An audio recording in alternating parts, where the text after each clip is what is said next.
Break के बाद एक बार फिर से स्वागत है आप सभी का। हम आपको ले चलते हैं कुछ सुंदरता को निखारने के उपायों को दिखाने या बताने।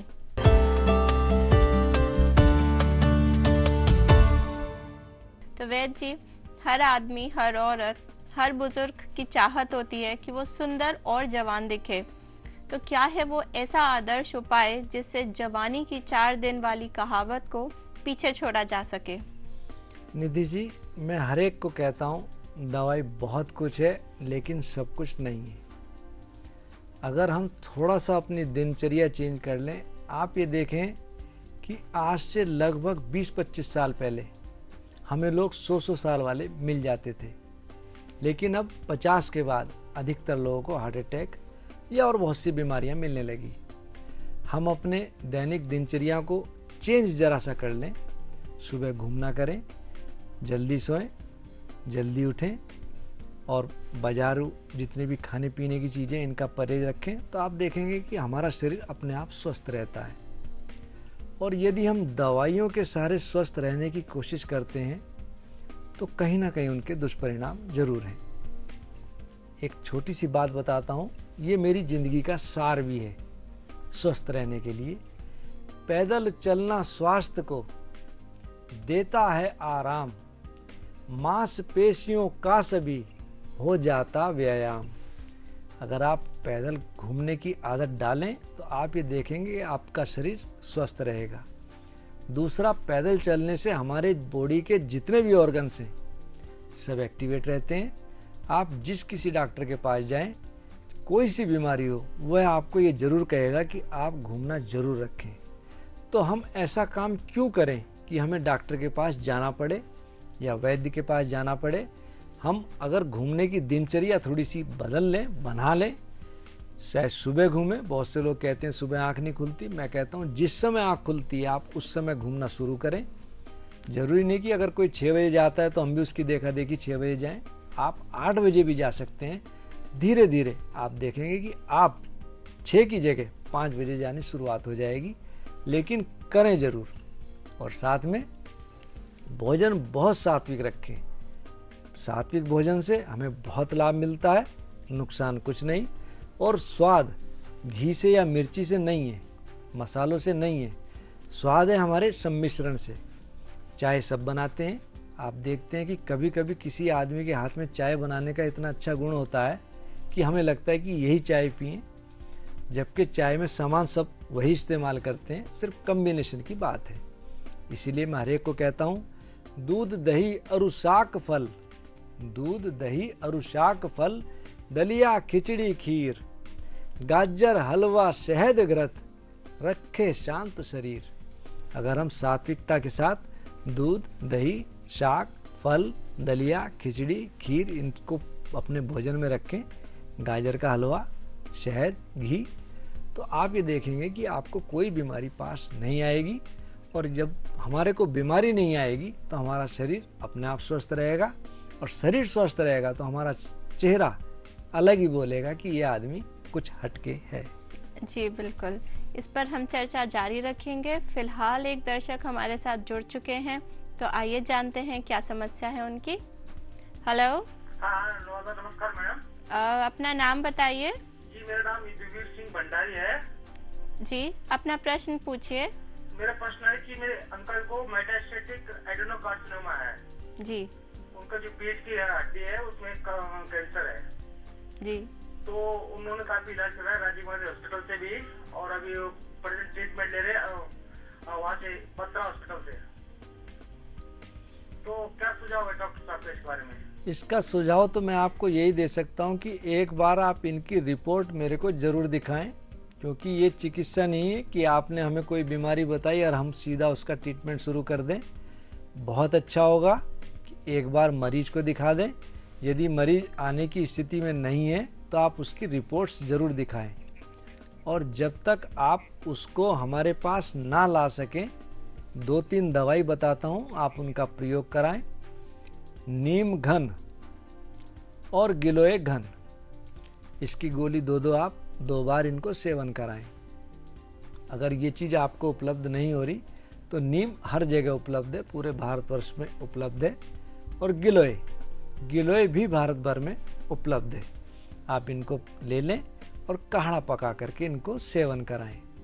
मैंने पहले अभी एक एपिसोड में कहा था कि आयुर्वेद में 3 चीज़ों को अमृता कहा, एक गिलोय, दूसरा तुलसा और तीसरा आंवला।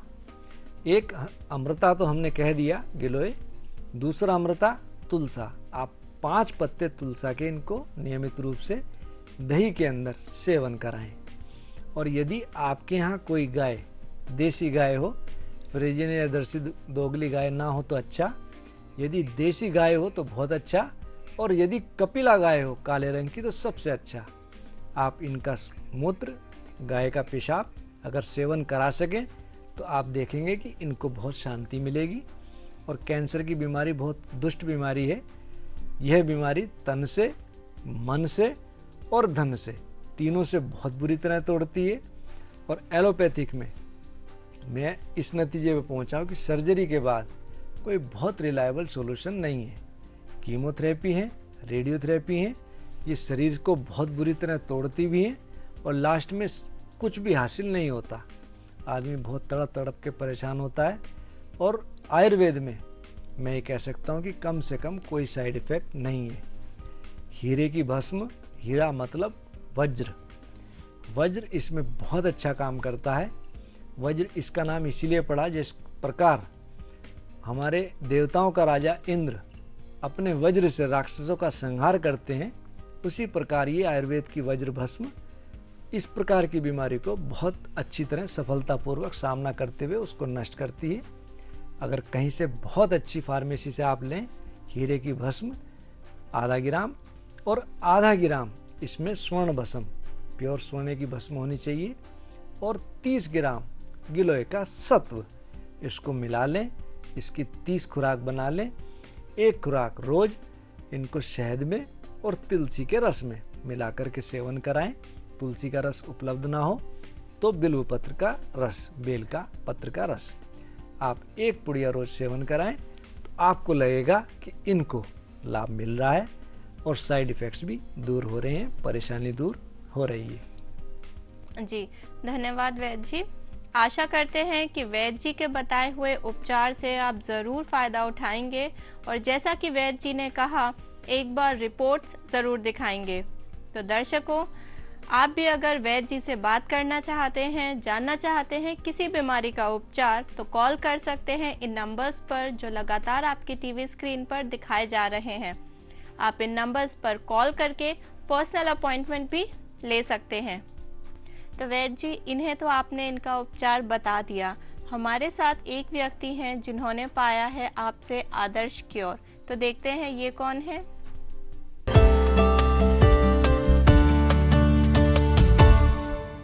मैं पहले बहुत बीमार थी, लेकिन बहुत जगह दिखाया, कुछ आराम नहीं हुआ। मुझे गैस की बीमारी थी और बीपी डाउन था, आर्थराइड थे और कई बीमारियां थी। मेरी पत्नी जो है करीब 3-4 साल से बीमार थी। हम लोगों ने कई डॉक्टर को दिखाया, एलोपैथिक इलाज भी कराया, लेकिन उनको कोई आराम नहीं हुआ। अब उनको बीमारियां थी, आर्थराइड थी और साइटिका टाइप का था, बहुत सी बीमारी थी, अनगिनत थी, थायराइड था, कई चीज़ें थी जिससे बहुत परेशानी होती थी। घर में कुछ काम नहीं कर पाती थी और बच्चे भी परेशान रहते थे, हम लोग पूरा परिवार परेशान होता था। फिर हम वैद्य जी के पास गए, वहाँ 3 साल से इलाज चल रहा है, लेकिन अब काफ़ी ठीक है। इस तरह से दवाई खाते खाते धीरे धीरे जब इनको रिलैक्स होने लगा तो फिर मैं इधर उधर जाना मैंने ख़त्म कर दिया और भगवान की कृपा से आज वो पूरी तरह से ठीक ठाक हैं। मैं वैद्य जी को बहुत बहुत धन्यवाद देना चाहती हूँ कि जिनकी दवाइयों से मुझे आराम हुआ।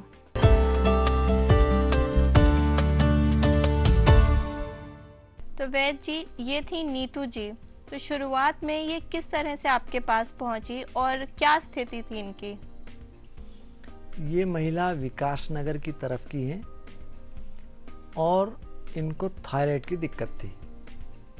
थायराइड के कारण इनके गले में बहुत ज़्यादा परेशानी थी।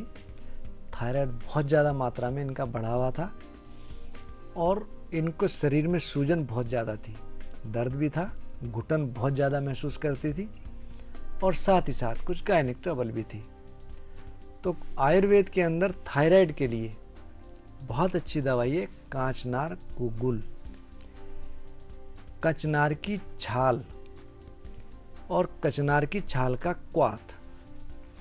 इसका सेवन मैंने इनको करवाया। दूसरा, इस प्रकार की बीमारियों के लिए हम एक दवा और बनाते हैं मेदनाशक गोधन वटी, जो हमारी बॉडी के जितने भी ऑर्गन्स हैं, लीवर में खास तौर से, लेकिन उसके बाद थायराइड में भी इसका रिजल्ट बहुत अच्छा है। उसका सेवन मैंने इनको करवाया 2-2 गोली नित्य प्रति। और वृद्धिवाधिका वटी, जिसके कारण शरीर के अंदर कोई सी भी वृद्धि हो, चाहे वो ग्लैंड्स में हो, चाहे वो ऑर्गन्स में हो, चाहे वो कैंसर में हो, वो वृद्धि को रोकती है, बहुत अच्छा कार्य करती है। इसका सेवन कराया। और कचनार छाल का क्वाथ मैंने इनको कहा कि सेवन करते रहें। तो आपने देखा कि छोटे से प्रयोग के बाद इनको काफ़ी आराम मिला। अब ये स्वस्थ हैं, काफ़ी स्वस्थ हैं। और सिर्फ कचनार के छाल के क्वाथ से ही मैंने बहुत से लोगों को थायराइड की दवा छुड़वाई और ये देखा कि ये प्रयोग बहुत ज़्यादा अच्छा है और धीरे धीरे इसका भी प्रयोग नहीं होता। और एलोपैथी कहती कि आपको ज़िंदगी भर दवाई इसकी खानी पड़ेगी, लेकिन मैं कह सकता हूँ कचनार की फली, इसकी सब्जी भी बहुत खाते हैं, ये बहुत अच्छा लाभ करती है। और एक फल आता है शहतूत का, जो कि गले के लिए रामबाण है, टॉन्सिल में, फेरेंजाइटिस में और साथ ही साथ थायराइड में। इसको मैंने प्रयोग इनको कहा कि गर्मियों में जब भी जितने शहतूत आएँ आप सेवन करें, और जब शहतूत आपको ना मिले तो आप शहतूत का सर्वत सेवन करें। तो अब मैं आपने सभी ने देखा कि अब ये बिल्कुल ठीक है और इनको किसी दवा की ज़रूरत नहीं है। तो दर्शकों, अब आप सोच रहे होंगे कि आखिर वो ऐसा कौन सा स्थान है जहां आदर्श उपचार हो रहा है। तो हम आपको बताते हैं कि वो स्थान है हरि का द्वार हरिद्वार और पवित्र तीर्थ स्थल ऋषिकेश, जहाँ की गंगा के बारे में कहा जाता है कि यहाँ गंगा शांत बहती है। और इसका असर आप देख सकते हैं आदर्श आयुर्वेदिक चिकित्सालय के प्रांगण में।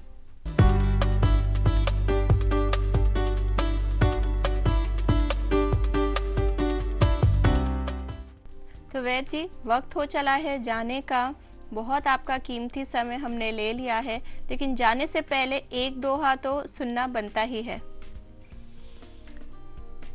निधि जी, एक छोटी सी बात कहूँगा कि आयुर्वेदिक में छोटे छोटे दादी नानी के नुस्खे बहुत हैं।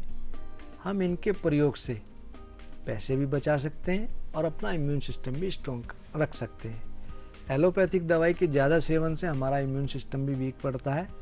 इसी के लिए कहता हूँ, व्यक्ति अगर स्वस्थ हो तो स्वस्थ लगे संसार, अपनाओ औषधि सुगम, क्यों रहते बीमार। और सुंदरता की बात चली, 125 बरस जीने की बात चली, तो इतना कहूँगा, सदा भूख से आधा खाओ, जितनी भूख हो उससे आधा खाओ, पूरा पानी पियो, पानी भरपेट पीना चाहिए। सदा भूख से आधा खाओ, पूरा पानी पियो, दुगनी कसरत हंसी चौगनी, बरस 125 जियो। तो हम थोड़ा सा मेहनत करें, खाने में थोड़ा कंजूसी करें, पानी पीने में कंजूसी ना करें, और एक्सरसाइज बहुत ज़्यादा करें और मस्त रहें, हंसी खूब लें, मस्त रहें, व्यस्त रहें, अस्त व्यस्त ना रहें। तो आप देखेंगे कि हमारा शरीर स्वस्थ भी रहेगा, हमारी आयु भी बढ़ेगी। जी, तो दर्शकों, मस्त रहें, स्वस्थ रहें। कहते हैं कि खूबसूरती ईश्वर की देन है, इसकी पवित्रता बनाकर रखें और रासायनिक चीज़ों से दूर रहकर प्रकृति के साथ तालमेल स्थापित करें। तभी आप 60 साल के जवान या नूरानी चेहरा प्राप्त कर सकेंगे। वैद्य जी का कहना है, आदर्श जीवन के लिए एक ही मंत्र है, मस्त रहो, स्वस्थ रहो, लेकिन अस्त व्यस्त मत रहो। इसी के साथ हमें दीजिए इजाज़त। नमस्कार। नमस्कार।